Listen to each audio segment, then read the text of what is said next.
కూర్చోను నిలబడాలి. ఏ చక్కగా లేదు. వెల్డింగ్ పేట్లే మేము అడుగుతుండేది. కొత్త బండి కొంటావా?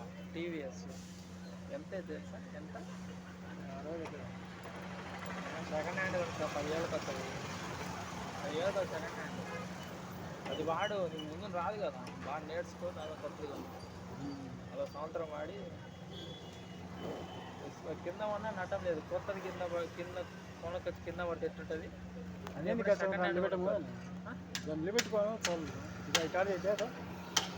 కొన్నాంలే, సెకండ్ హ్యాండ్ కొన్నాం. 10 ఏళ్ళకి వస్తుంది.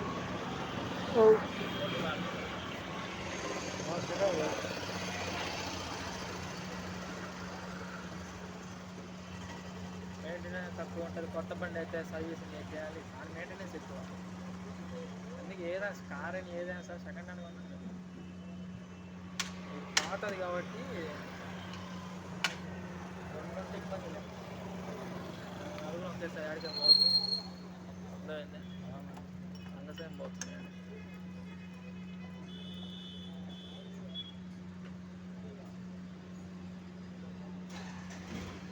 లేడా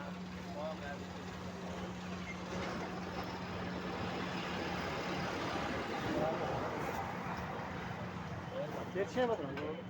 తెరిచి అయిపోతుంది. అదే ఫోన్ చేసి చెప్పినా రాకుండా చెప్తారా?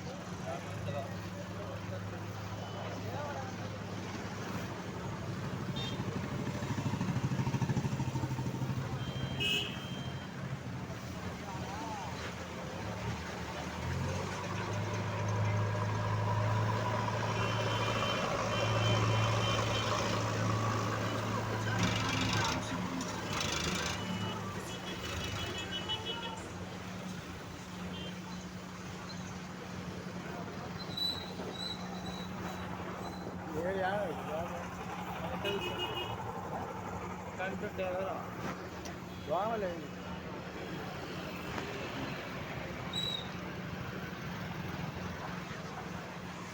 కొత్త బండికి పాత బండి అంతా కట్టే. పాత బండి విలువ తగ్గిపోతుంది.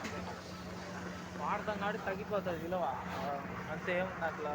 కారు కానీ ఒకసారి వేడి తెచ్చినట్టు కొనుక్కొని రేంజ్ తగ్గిపోతుంది, డబ్బులు తగ్గించుకుంటారు. సెకండ్ హ్యాండ్ కొనుక్కోవాలి. 10 ఏళ్ళు కింద మన నటం లేదు, ఇది పైన నటం లేదు, ఈగులే ఉంటుంది. కారైనా సెకండ్ హ్యాండ్ మేలు ఉంటుంది. ఏదైనా సెకండ్ హ్యాండ్ కొనుక్కోవాలి. వాడు వెంకటేష్ గారు కారు సెకండ్ హ్యాండ్ కొనుక్కోండి 5 లక్షలు పెట్టి. అంత బాగుంది చూడది. సెకండ్ హ్యాండ్ కొనుక్కొని కొత్తగా చేసుకోవచ్చు. దాన్ని కలదైనా డబ్బు సంపాదించినాడు. మనకి దగ్గర రూపాయి దగ్గర ఉన్నాడు. రూపాయికి దగ్గర మనకి ఏం లాభంలే. 8 దిగినాడు. వాటి ఆపిడ మేలు కదా. అచ్చమెడు కారు బట్టి పాత కారు కాదు, ఏదైతే ఇప్పుడు 5 వేలకు వచ్చింది. కొత్త కారు కాబట్టి అదే ఎక్కువ ఇంజన్ లాభం లేదు. ఇతగా ఫోన్ చేస్తాను. అబ్బాయి లేదా ఫోన్ చేస్తుంది. అసలు పోతున్నాను చెప్పు.